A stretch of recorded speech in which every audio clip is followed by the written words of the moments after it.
Can't hit driver. That is what this video is about. It cannot hit driver. Hopefully you've seen part 1, which is talking about angle of attack.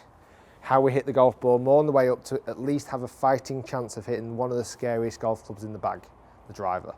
So full-time golf coach, I get a lot of people coming in saying, I cannot hit driver, I cannot hit it. I hit irons great, but cannot hit driver. There is alarm bells that ring through in my head, and I'm going to talk you through all the little checkpoints that can help you definitely hit your driver better.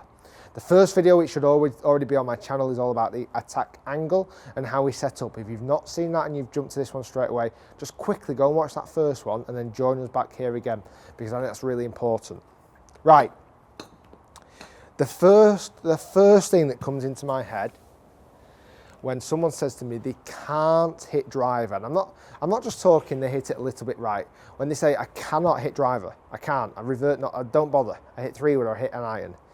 And I'll often say to them, if you hit a good golf shot, regardless of golf club, whether it's driver or irons, do you hit the ball with a hook? Do you hit it for a right in the golf, or do you hit it straight left, low and left? And pretty much every time they say yes. Pretty much every time, when someone who cannot hit driver, and I mean can't hit driver, if they hit a good iron shot, a good striking one, or a good 3-wood, the ball goes low and to the left. And this is my biggest alarm bell. This is the biggest thing that I believe people struggle with, and it's what's hidden between a player being able to hit an iron shot and a player not being able to hit a driver. I think those two, they can almost trick people. They think, well, I can hit my irons well. Come on, the swing's the same. It is a little bit. The attack angle changes, obviously, but that's in setup. But there's a lot more loft on an iron. So if you grab a 9-iron, there's 40-odd degrees of loft. Now, why I believe players struggle with driver is they de-loft it because of the way they hold the golf club, the way they actually hold the golf club. It's a massive factor when hitting driver.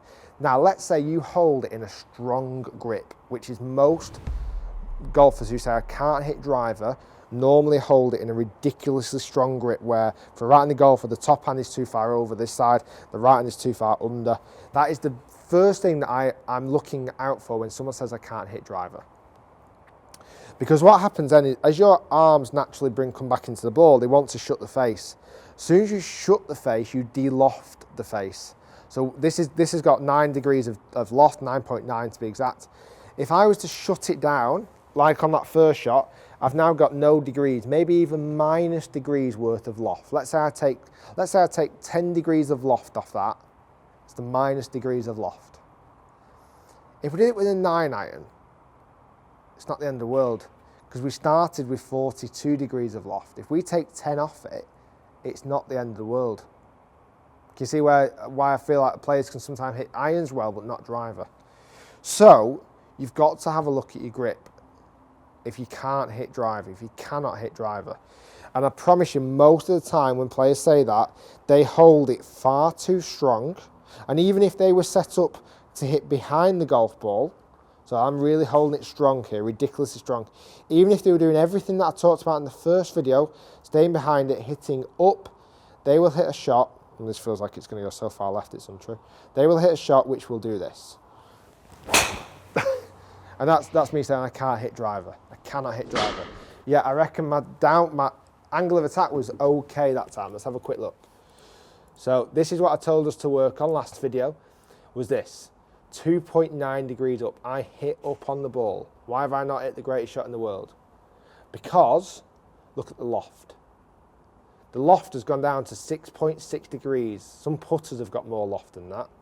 And the face was ridiculously closed.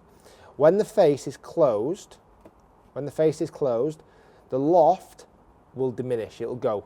It's gone. See you later. That loft will just get vanished because it gets eaten up. As you close the face, the loft just vanishes.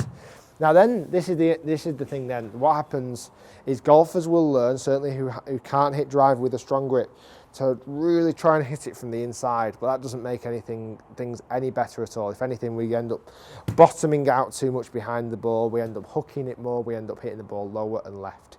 You've got to improve grip. You've got to improve your grip. If you want to hit your driver better, you cannot afford to have a grip that's too strong. A 9-iron, yes. Probably even up to a 7-iron, yes. You can afford to have a grip that's too strong. Not with a driver. You cannot do that because you will de-loft it too much. So to run through the grip very briefly, right-handed golfer, you can switch it around for left-hander. Always make sure the golf club is sat how it is designed to sit. So don't try and change how it's sat on the head. Don't try and twist it into a closed or an open position. A lot of engineering work has gone into a driver. Let it sit how it would do normally. From that point then, we're going to hold the club more in the fingers of the left hand. Place the left hand on top so we can only see 2 knuckles. That's it on your left hand. Do not go into a 3-4 knuckle hold, because that's when you're going to close the face. Only 2 knuckles, some down the front. From that point then, the right hand slides more down, parallel down the side of the grip. Fingers first, hand on top, and just shuffle them nice and close together. I don't really care what you do at the back. Interlock, overlap, baseball, I don't really care. It's more getting the both hands more on top of the golf club. Trying to get both hands to sit more on top and inwards. If you struggle with driver, that's going to massively help you.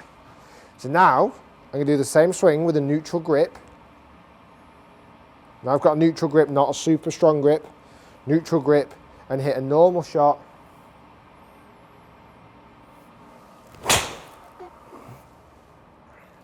I can hit driver again. Hallelujah, I can hit driver again, and that's only because of grip. That is all down to the grip. Let me show you this. So this was me still hitting up on the ball, but watch the difference. I've now presented 20 degrees of loft. Because I've hit up, and because of the correct grip, I've presented loft. Face angle was much straighter to path. I've presented loft, that's the big one. And that's down to the grip. That was all down to grip. Golfers who say they cannot hit driver and they can hit irons will generally hold it too strong in a position that would shut the face and also de-loft it. Guys, hopefully that's helping you so far. Lesson number 1 was about angle of attack, hitting up on the ball. This lesson was all about the face angle, making sure it's not too closed, therefore too de-lofted. Third and final part is where you hit on the club face. We're going to do that one last time. I've done a video on that before about where you hit on the face, but we're going to do it another time again to really identify why players sometimes cannot hit drivers, can't hit drivers. Guys, thanks for watching. Hopefully you've enjoyed the series so far. Join me in part 3. Become a subscriber down here. It's free to do. Click that link. You get notifications when I put a video out. You also can check me out on Twitter, Facebook, and Instagram, all down here on the side. Thanks for watching, guys. We'll see you next time in part 3. And we're going to talk about how to hit the driver even better. See you soon.